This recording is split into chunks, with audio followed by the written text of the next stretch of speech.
Quando si parla di cani d'attività e difesa, i nomi sono quasi sempre gli stessi: pastore tedesco, pastore belga, Doberman, Rottweiler. Il boxer arriva sempre dopo, ma poi uno neanche se lo ricorda. Eppure c'è una domanda che secondo me nessuna di queste razze riesce a porci con la stessa intensità, con la stessa forza.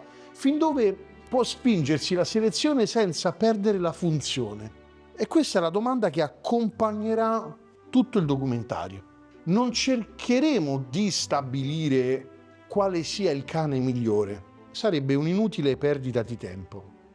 Cercheremo invece di capire perché il boxer è diventata una delle razze più discusse della cinefilia moderna. E vi devo dire subito una cosa: io sono boxerista, quindi sarebbe ridicolo fingere di essere completamente neutrale. Farò uno sforzo per esserlo, ma non rinuncerò all'onestà intellettuale. Quando una razza ha dei pregi vanno raccontati e sottolineati, quando ha dei limiti vanno raccontati allo stesso modo e sottolineati, perché amare una razza non significa proteggerla dalle critiche, significa conoscerla abbastanza da distinguerli dalle semplificazioni. Il boxer nasce in Germania alla fine dell'Ottocento ed è importante capire molto bene il contesto. La Germania non stava semplicemente allevando cani, stava costruendo la cinofilia moderna da lavoro. Negli stessi anni in cui prende forma il boxer c'è un tipo, Max von der Stefanitz, che sta iniziando il progetto che porterà poi alla nascita del pastore tedesco. Pochi anni dopo verrà fissato anche uno dei primi standard del Doberman: 3 razze, 3 idee diverse, un unico scopo, un unico obiettivo: creare cani utili. Questa coincidenza storica è fondamentale perché ci permette di capire una cosa: il boxer non nasce per caso, nasce come un progetto e ogni progetto parte sempre da una domanda. Un progetto è sempre una risposta a una necessità. Che tipo di cane vogliamo costruire? La risposta degli allevatori del boxer fu diversa da quelli degli allevatori del pastore tedesco, ad esempio. Von Stefanitz voleva il cane da lavoro universale. Gli allevatori del boxer volevano conservare il coraggio, la potenza del vecchio Bullenbeiser o Bullenbeiser, trasformandolo però in un cane più atletico, più gestibile, più vicino all'uomo. Questa differenza spiega quasi tutto quello che vedremo da qui in avanti, e ne vedremo tanti. Perché il boxer non è mai stato selezionato per eccellere in una sola qualità, è stato selezionato per mantenere in equilibrio qualità molto diverse tra loro. Potenza, atletismo, presa, stabilità mentale, capacità di vivere all'interno di un contesto sociale quale ad esempio una famiglia. È un obiettivo enormemente più difficile di quanto sembri, perché selezionare una estremizzazione, pregio o difetto, è relativamente semplice. Selezionare un equilibrio richiede generazioni. Prima di parlare della sua storia, però, dobbiamo chiarirci o chiarire un equivoco. Molti pensano che il boxer sia riconoscibile per il muso corto. Non è così. Il boxer è riconoscibile perché ogni elemento della sua testa è stato costruito per lavorare insieme agli altri. La larghezza del cranio, lo stop, il prognatismo, la profondità del muso, la posizione del tartufo, gli occhi, le labbra non sono dettagli indipendenti e casuali, sono ingranaggi dello stesso meccanismo. Fermo lì, perché adesso, se sei entrato nel video, stai capendo la differenza tra guardare e osservare, tra vedere e guardare. Ed è proprio qui che nasce il grande tema, il grande dibattito.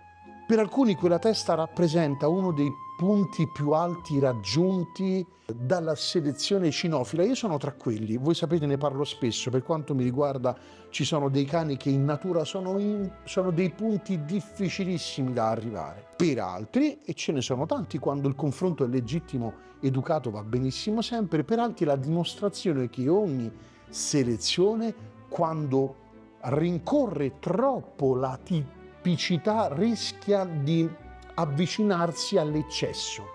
Entrambe le posizioni meritano di essere ascoltate. Ma prima di esprimere un giudizio bisogna rispondere ad una domanda molto più semplice. Perché il boxer ha proprio quella testa? Per capirlo dobbiamo dimenticarci del boxer e conoscere il cane dal quale tutto è iniziato, il Bull Basel. E attenzione, io sto facendo un grandissimo sacrificio, perché credetemi se vi dico che questo racconto sarà ad esempio contestato dai boxeristi e io sarei stato il primo contestatore di questo racconto, quindi la mia anima è divisa, abbiate pietà, siate gentili. Per capire il boxer, per l'appunto, partiamo da un cane che oggi non esiste più, il Bull Basel. Tradotto letteralmente significa morditore di tori.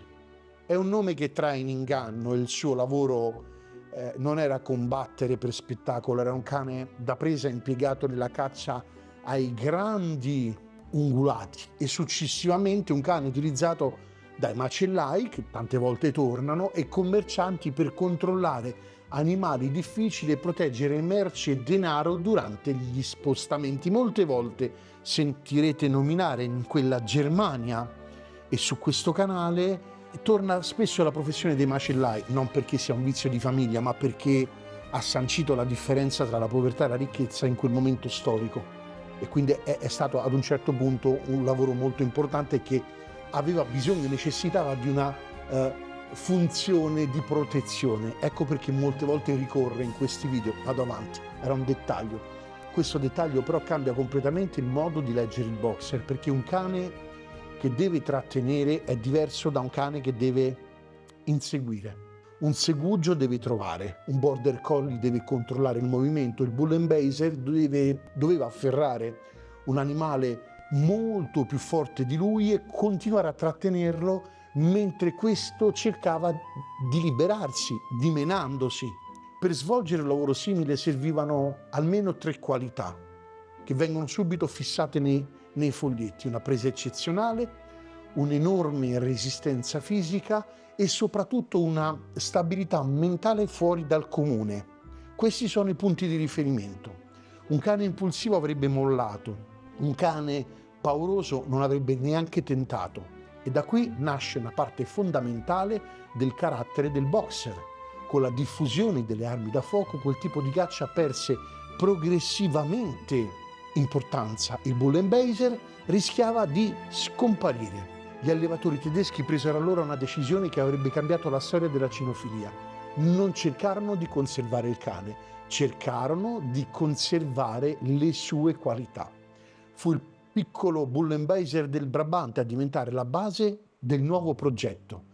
Venne incrociato con l'Old English Bulldog, all'epoca, che era molto diverso da quello moderno, più alto, più atletico, molto meno estremo nella costruzione degli angoli, soprattutto negli assi facciali. L'obiettivo non era creare un cane pesante, era ottenere un cane più completo, più gestibile, senza perdere il coraggio e la forza del suo antenato. Ogni accoppiamento aveva uno scopo, non si poteva rischiare la toppa.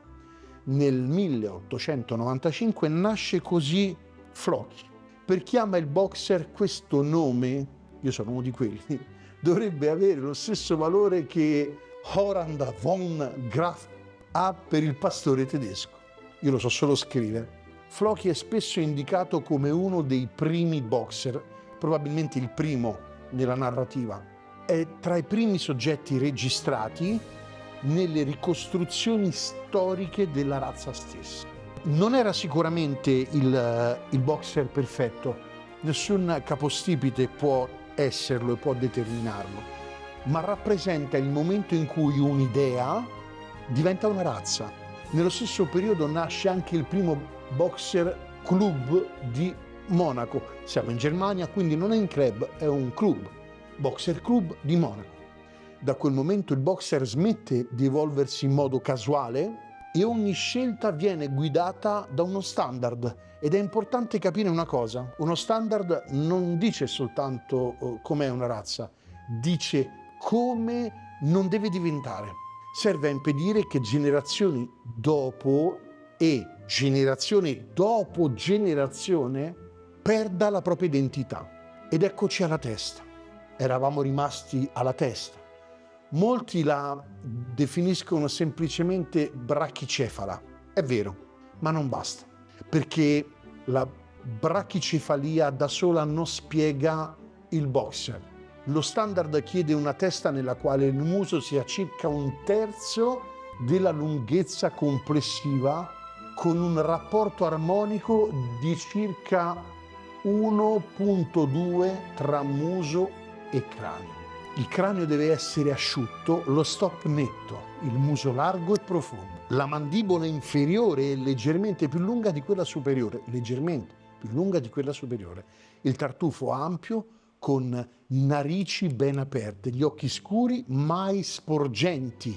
Perché tutta questa precisione? Un vizio di forma? No, perché basta modificare uno solo di questi elementi per cambiare completamente il cane. Un muso troppo lungo lo allontana dal tipo, uno troppo corto rischia di allontanarlo dalla funzione, perché stiamo parlando di un cane funzionale. Ed è qui che il boxer entra in un territorio nel quale poche altre razze si trovano. Più aumenta la tipicità, più difficile diventa mantenere l'equilibrio. Ed è proprio da questo equilibrio che nasce il dibattito moderno. C'è chi osserva il boxer e vede uno dei più grandi capolavori della selezione, e c'è chi teme che in alcune linee la ricerca della tipicità abbia superato il punto oltre il quale la funzione inizia a pagare un prezzo. Non è una discussione ideologica, è una discussione tecnica, è una discussione che merita rispetto, perché chi alleva un boxer seriamente sa quanto sia difficile produrre una testa tipica senza sacrificare salute, movimento ed efficienza. La vera sfida non è fare un boxer che colpisca un giudice per 5 minuti, la vera sfida è fare un boxer che tra 10 anni sia ancora capace di muoversi, respirare, lavorare e vivere come la razza è stata immaginata, progettata, creata, supportata, allevata. Ed è proprio qui che il boxer si separa definitivamente da una semplice esposizione di bellezza. Sì, lo so che sono molto tecnico, però io l'ho detto quando è iniziato il video, cioè durante il video, poi non vi arrabbiate, io sono innamorato del boxer, lo sapete, quindi perdonatemi questi eccessi di zelo, perché il boxer non nasce per essere guardato. È brutta questa frase, però c'è.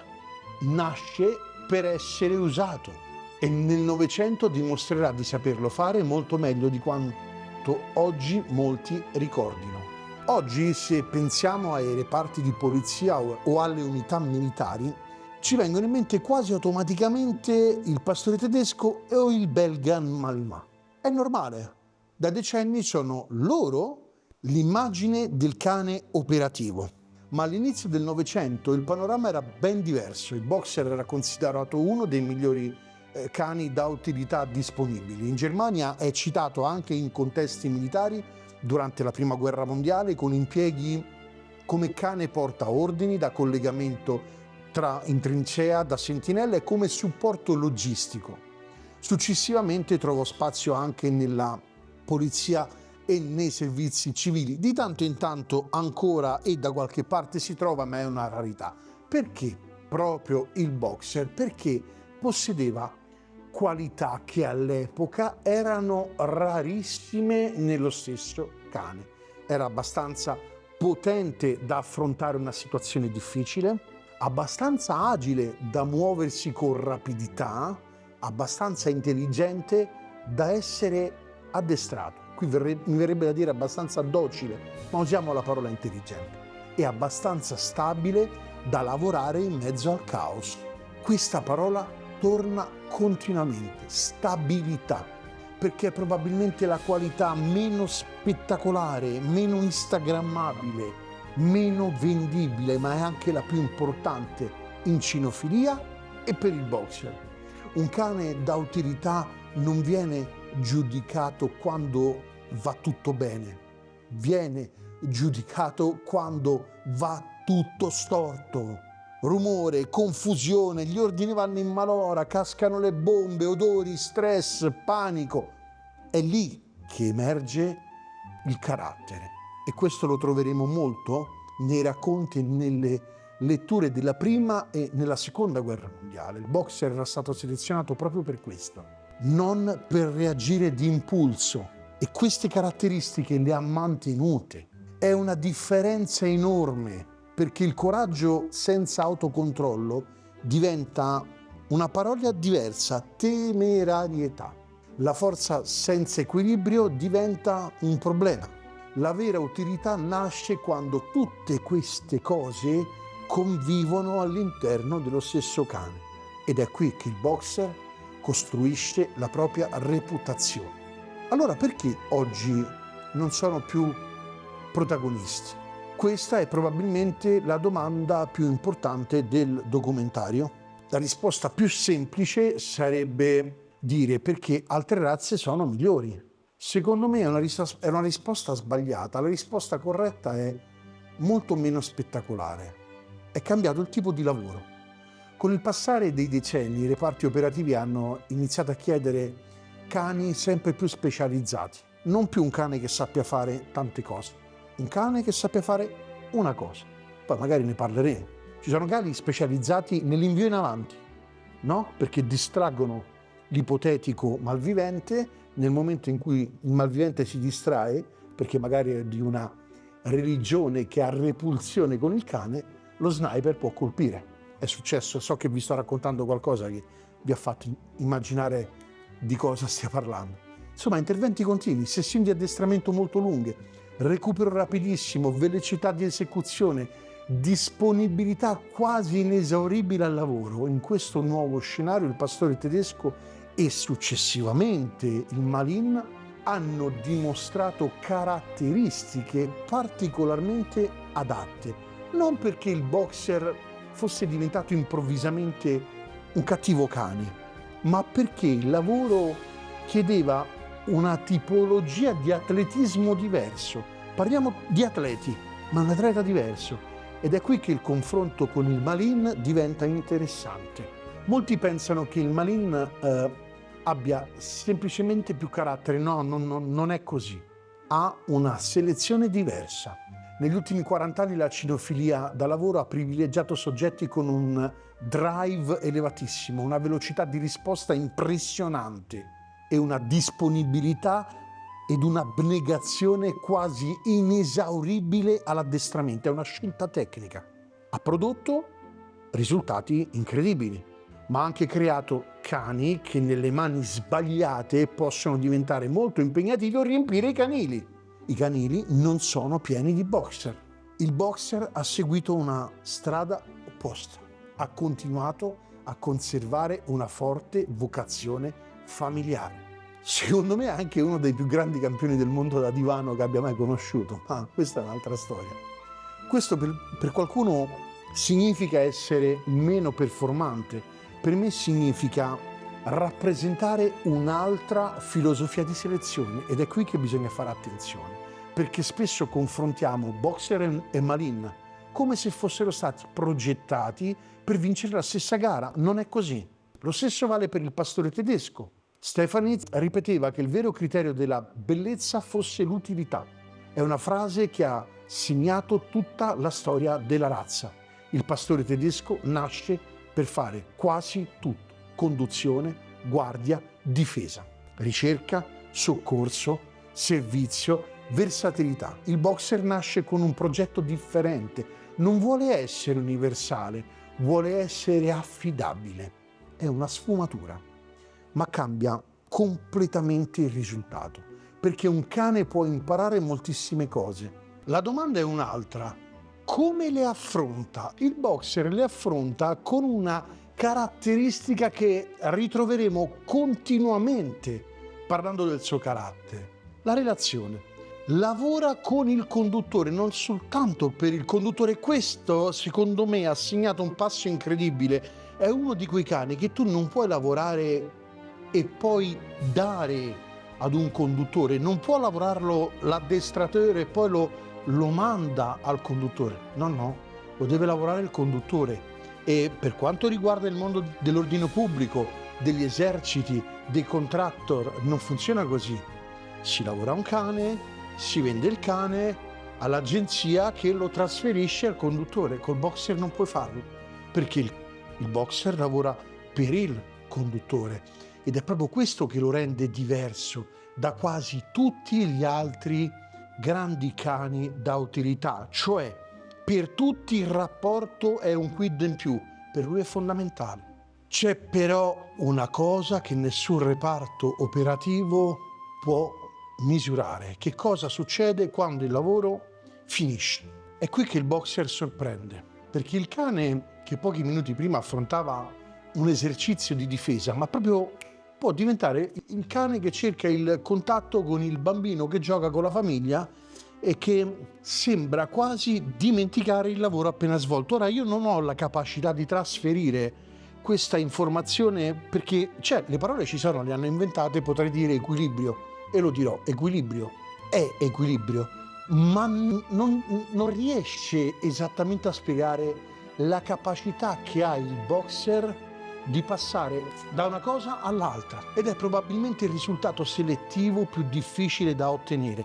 A me, nella mia esperienza cinofila, non è né più nemmeno della vostra, non è mai capitato niente di simile. La capacità del boxer di passare non da punto A a punto B, ma da punto A a punto Z in un niente, a me non è mai capitato in nessun altro cane. È come se non avesse la fase intermedia. Perché costruire un cane capace di lavorare è complicato, costruire un cane capace di lavorare e di vivere serenamente in famiglia è molto di più. Sapete perché ancora io non ho un boxer in casa? Poi basta collegamenti, lo so, vi chiedo scusa, perché non ce la farei. Io già con Nando ed Extra non ci riesco, quello non hanno un muso, hanno una faccia, basta, promesso, basta, finito. Ed è proprio qui che secondo me il boxer si gioca la sua unicità. Per capirla però dobbiamo smettere di guardare quello che fa e cominciare a capire come ragiona, perché il vero capolavoro del boxer forse non è la sua testa, ma è nella sua testa, è il carattere. Se prendessimo 100 boxer costruiti correttamente e li mettessimo in fila, probabilmente noteremo differenze di testa, di movimento, di sostanza, di struttura, di tutto, ma se togliessimo il mantello e lasciassimo soltanto il carattere, li potremmo riconoscere davanti a 100 milioni di cani.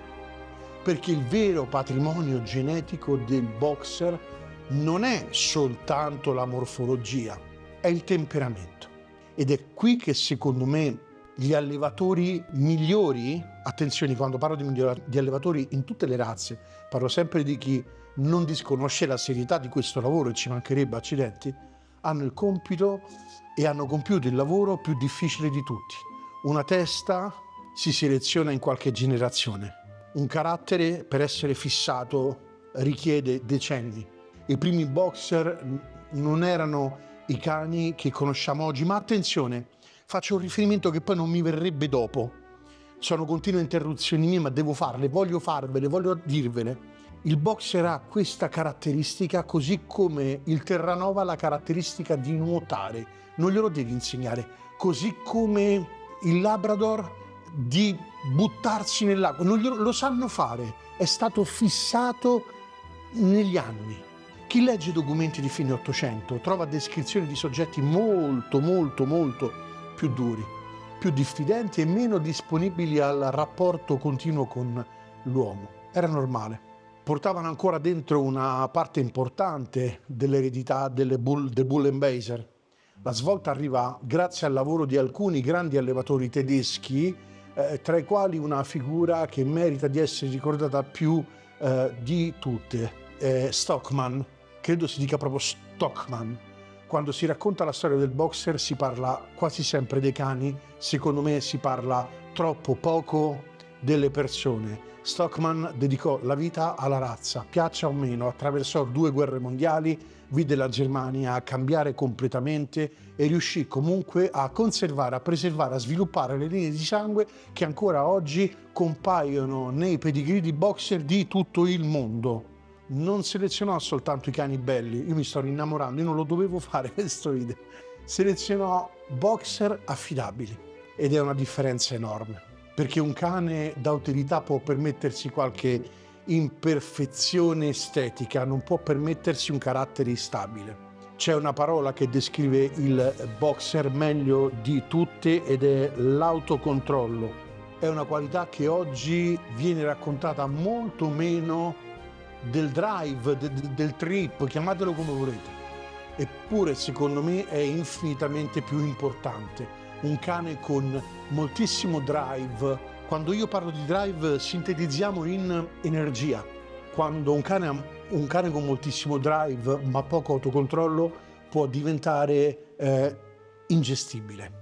Un boxer corretto dovrebbe essere capace di passare da uno stato di massima attivazione ad uno stato di calma senza perdere equilibrio. Sembra una cosa normale, non lo è affatto. È una delle caratteristiche più difficili da fissare geneticamente e lo sa chi alleva. È uno dei motivi per cui questa razza ha trovato spazio anche in tantissime famiglie e in pochissimi canieri. Qui il confronto con il Rottweiler è interessante, entrambi vengono spesso inseriti tra i cani da difesa, entrambi hanno una presenza fisica importante, entrambi sviluppano un forte attaccamento al proprio nucleo familiare, ma esprimono questa relazione in modo completamente diverso. Il Rottweiler tende a comunicare sicurezza attraverso la calma, il boxer attraverso la partecipazione. Il Rottweiler osserva, il boxer interviene. Il Rottweiler aspetta, il boxer vuole capire cosa sta accadendo. Sono 2 linguaggi non verbali completamente diversi, da razza a razza, bellissimi da guardare, io li ho avuto entrambi. Nessuno dei 2 è migliore, ma lo dico veramente, nessuno dei 2 è migliore. Sono semplicemente il risultato di storie selettive diverse, una dall'altra. Lo stesso discorso vale per lo Schnauzer gigante, che adotta un ulteriore linguaggio, una razza che spesso viene dimenticata quando si parla da utilità, ma ne abbiamo parlato in un video, eppure condivide con il boxer una parte importante della propria storia, della sua prostoria, va bene? Entrambi crescono nella Baviera, entrambi vengono utilizzati dai macellai, ne parlavo prima, è stato il cambiamento economico, cioè non è un caso che questi cani hanno spesse volte a che fare con questa categoria, perché ha rappresentato in quel momento una sorta, un cambiamento di società, di linguaggi economici urbani in Germania. Commercianti e trasportatori, entrambi sono cani costruiti per lavorare accanto all'uomo, ma lo Schnauzer segue una strada diversa, così come il Rottweiler. Comunque mantiene una maggiore indipendenza decisionale, il boxer sviluppa una relazione molto più stretta con il proprio conduttore, cioè il boxer, a differenza di questi cani, semplicemente non potrebbe, cioè non esiste boxer senza un atteggiamento molto, molto attaccato. Questa differenza spiega perché ancora oggi vivere con uno Schnauzer e vivere con un boxer siano 2 esperienze profondamente diverse. E io aggiungo, e non guarderò in camera mentre lo dico, che vivere con un boxer, lo dico con un senso di colpa per i miei cani, rappresenta una grande differenza del vivere con qualunque altro cane. C'è però una caratteristica del boxer che secondo me viene interpretata male: la sua eterna giovinezza. Molti proprietari raccontano che il boxer sembra restare cucciolo più a lungo rispetto ad altre razze. È vero, ma attenzione a non confondere il comportamento con la maturità. Il boxer adulto può continuare a giocare con entusiasmo e non smette mai. Può mantenere una espressività non quasi infantile, può cercare continuamente il contatto fisico. Questo non significa che sia immaturo, è una sua espressione. Significa che la selezione non ha mai sacrificato la socialità ed è uno dei motivi per cui questa razza riesce a creare legami così profondi con la famiglia, turbanti. Ed è proprio qui che il boxer ci costringe a fare una riflessione, noi chiamiamola cinofilia. Molti pensano che selezionare significhi costruire cani sempre più forti, più veloci, più spettacolari. La storia del boxer racconta qualcosa di diverso. Ci dice che la parte più difficile da selezionare non è il corpo, ma è il cervello. E sapete quanto è difficile? Prima abbiamo descritto il lavoro sulla testa, perché la vera differenza tra un buon boxer e un grande boxer non si vede soltanto nella testa, si vede nelle sue decisioni, nel modo in cui affronta una situazione nuova, nel modo in cui gestisce lo stress, nel modo in cui vive accanto alle persone. Ed è proprio questo che secondo me rappresenta il patrimonio più prezioso della razza, perché una bella testa si può ammirare, un gran carattere si può vivere. A questo punto però manca ancora una domanda, forse la più delicata, forse. Se il boxer è il risultato di una selezione così raffinata, come facciamo a conservarlo senza trasformarlo in una caricatura di se stesso? È qui che entra in gioco il futuro della razza. Ogni razza prima o poi si trova davanti allo stesso bivio. Continuare a selezionare per la funzione oppure lasciare che sia l'estetica a dettare la direzione, o come è accaduto col pastore tedesco, capire che le due strade in quel caso non erano percorribili insieme, dividere utilità, bellezza. Il boxer questo bivio lo conosce molto bene, perché poche razze hanno una tipicità così marcata e poche razze rischiano quanto lui quando una caratteristica viene esasperata. È qui che bisogna fare molta attenzione, perché oggi si parla spesso di ipertipo, ma quasi mai si spiega cosa significhi davvero. Non è una razza diversa, è il momento in cui una caratteristica tipica cresce oltre il punto in cui migliora il cane. Da quel momento in poi non aggiunge qualità, comincia a sottrarne. Ed è una riflessione che riguarda tutta la cinofilia. E qua ne abbiamo parlato, non soltanto il boxer, prendiamo il pastore tedesco. Per anni il dibattito si è concentrato sull'inclinazione della linea dorsale. Nel bulldog inglese si discute sulla respirazione. Nel mastino napoletano, e mi siete testimoni voi su questo canale, dell'eccesso della pelle. Nel Cavalier King Charles Spaniel, della conformazione del cranio. Ogni razza ha il proprio punto critico. Il boxer ce l'ha davanti agli occhi, la testa. Ed è proprio per questo che il boxer rappresenta un caso di studio e non scherzo, perché ci obbliga a distinguere due concetti che troppo spesso vengono confusi. Tipicità ed eccesso non sono la stessa cosa. Un boxer deve essere tipico, non deve essere estremo, perché la tipicità conserva una razza, l'eccesso la modifica. Negli ultimi anni la medicina veterinaria ha dedicato sempre più attenzione ai cani brachicefali ed è giusto che sia così. La salute non può mai diventare un argomento secondario, a patto che mentre dedicava l'attenzione a questa roba qui, la veterinaria si è dimenticata dei problemi cardiaci di un sacco di altri cani, si è dimenticata delle varie displasie e anche gomito che girano. Ma anche qui bisogna evitare le semplificazioni. Dire che tutti i boxer respirano male è falso. Dire che il problema non esista è altrettanto falso.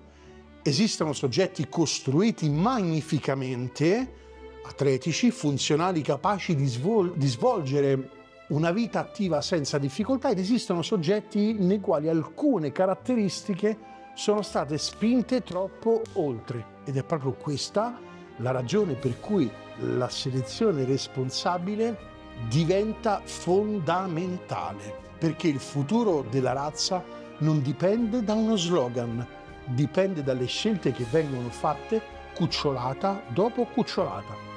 Ed è qui che entra in gioco il ruolo dell'allevatore. Molti immaginano che allevare significhi scegliere il maschio più bello e la femmina più bella. Se fosse così sarebbe un lavoro molto semplice. L'allevatore serio deve fare una domanda e deve farsi una domanda molto più difficile. Quali caratteristiche sto consegnando alla generazione successiva? Questo vale per tutte le razze. Perché ogni accoppiamento è una scommessa. Non produce soltanto dei cuccioli, produce del futuro e questo richiede una enorme responsabilità. Bisogna conoscere i pedigree, le linee di sangue, i punti di forza, i difetti ricorrenti, la salute, il carattere, la longevità. È un lavoro che richiede studio, esperienza e una grande dose di umiltà, perché l'umiltà apre tutte le porte, perché nessun allevatore di boxer crea il boxer perfetto. I migliori cercano semplicemente di migliorare generazione dopo generazione quello che hanno ricevuto. C'è un ultimo confronto che vale la pena fare. Molti pensano che selezionare premi sempre il cane più performante. La storia dimostra il contrario. Se fosse vero, oggi esisterebbe una sola razza, invece continuiamo ad avere pastori tedeschi, Malinois, Doberman, Rottweiler, Schnauzer, Boxer. Perché? Perché ognuno rappresenta una risposta diversa alla stessa domanda. Che cosa deve essere un cane da utilità? Il Malinois risponde con la prestazione, il pastore tedesco con la versatilità, il Rottweiler con la solidità, il Boxer con equilibrio. Ed è proprio questo equilibrio che lo rende così difficile da selezionare, perché è molto più semplice costruire un cane eccezionale in una sola qualità che costruirne uno molto buono in 10 qualità contemporaneamente. Ed è qui che secondo me il boxer smette di essere soltanto una razza e diventa una lezione di cinofilia. Una volta un grande maestro di cinofilia mi disse, lui non era un boxerista, peraltro era un figurante, mi disse, comincia dal boxer e tutti gli altri cani saranno più facili da capire. Intendeva sia in estetica che da lavoro. Porca miseria se aveva ragione per me. Questa lezione di cinofilia ci insegna, almeno a me, che selezionare non significa inseguire l'estremo, significa sapere dove fermarsi. Perché il giorno in cui una razza perde la propria funzione per inseguire soltanto la propria immagine, ha già iniziato a perdere se stessa. E adesso rimane un'ultima domanda, non riguarda più il boxer, riguarda noi. Siamo ancora capaci di selezionare pensando ai cani di domani oppure stiamo scegliendo soltanto quelli che ci colpiscono oggi? È con questa domanda che voglio chiudere il documentario. Siamo partiti da una domanda. Il boxer è davvero il miglior cane da utilità e difesa?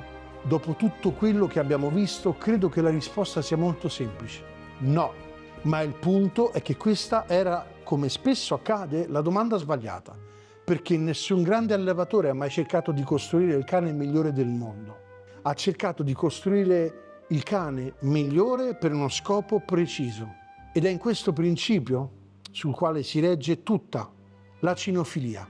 Il pastore tedesco non è il boxer non è il Malinois non è il Doberman non è il Rottweiler non è uno Schnauzer.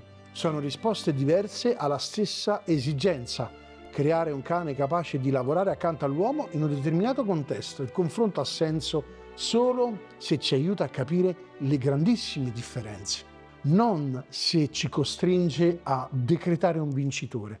Ed è proprio qui che secondo me il boxer occupa un posto unico, perché nessun'altra razza porta sul proprio corpo il peso della selezione come lui.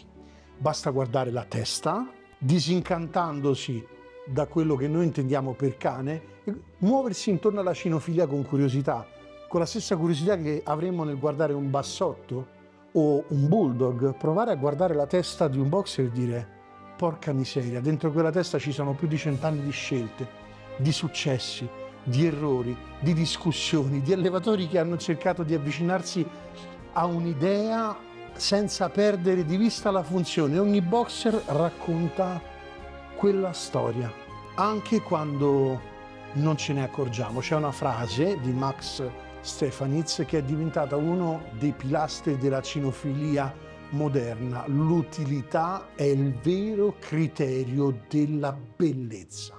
Io credo che questa frase valga anche per il boxer, forse più che per altre razze, perché la sua bellezza ha senso soltanto se continua a essere la conseguenza della sua funzione. Se un boxer è bellissimo ma non riesce più a muoversi con elasticità, non abbiamo migliorato la razza. Se la sua testa è più appariscente ma la sua respirazione peggiora, non abbiamo migliorato la razza. Se il carattere perde equilibrio per inseguire un'estetica, non va bene, non abbiamo migliorato la razza. La vera selezione è quella che riesce a conservare tutte queste straordinarie qualità insieme ed è infinitamente più difficile ed universalmente riconosciuto. Ed è qui che voglio rivolgermi non solo a chi possiede un boxer, ma a tutti gli appassionati di cinofilia e di cani. Ogni volta che scegliamo un cucciolo stiamo esprimendo un'idea di cinofilia. Ogni volta che premiamo un allevamento serio che studia, controlla la salute, seleziona il carattere e non rincorre le mode, stiamo aiutando quella razza a rimanere fedele a se stessa, ai progenitori. Ogni volta che scegliamo soltanto ciò che colpisce l'occhio senza chiederci quale prezzo stia pagando il cane, stiamo andando nella direzione opposta. La cinofilia del futuro non dipenderà dagli standard, dipenderà dalle persone. All'inizio del documentario vi ho detto una cosa: sono nato boxerista e vi avevo promesso che avrei provato a essere imparziale. Non lo so se ci sono riuscito. Adesso che siamo arrivati alla fine posso dirvi quello che penso davvero. Non amo il boxer perché credo che sia perfetto, lo amo perché è una razza che ti obbliga a studiare, e chi ha imparato a conoscermi sul canale sa quanto io in questo momento sto facendo la cosa più bella del mondo. Io vorrei fare solo questo. Ogni volta che pensi di aver capito questa razza scopri un dettaglio storico che non conoscevi, una scelta selettiva che non avevi considerato, un equilibrio morfologico che avevi dato per scontato. Il boxer ti ricorda in modo monumentale continuamente che la cinofilia non è fatta di slogan, è fatta di domande. Allora boxer contro pastore tedesco, contro Malinois, contro Doberman, contro Rottweiler, contro Schnauzer. Dopo questo viaggio la mia risposta è no. Non sono avversari, sono capitoli diversi dello stesso libro. Ognuno racconta un modo diverso con cui l'uomo ha provato a costruire un compagno di lavoro. Il boxer però racconta qualcosa in più, racconta quanto sia difficile fermarsi a un passo prima dall'eccesso. E forse è proprio questa la sua lezione più importante, perché una grande razza non si misura da quanto riesce a stupire, si misura da quanto riesce a rimanere se stessa generazione dopo generazione, migliorandosi. Se questo documentario vi ha fatto guardare un boxer con occhi diversi, allora ha raggiunto il suo scopo, perché la cinofilia non cresce quando impariamo il nome della razza, cresce quando iniziamo a capire perché quella razza è diventata esattamente così. Stavi andando via? Prima di andare via voglio fare una cosa: dedico questo documentario a Decker e a Tellana, che sono stati i miei due boxer. Al prossimo video.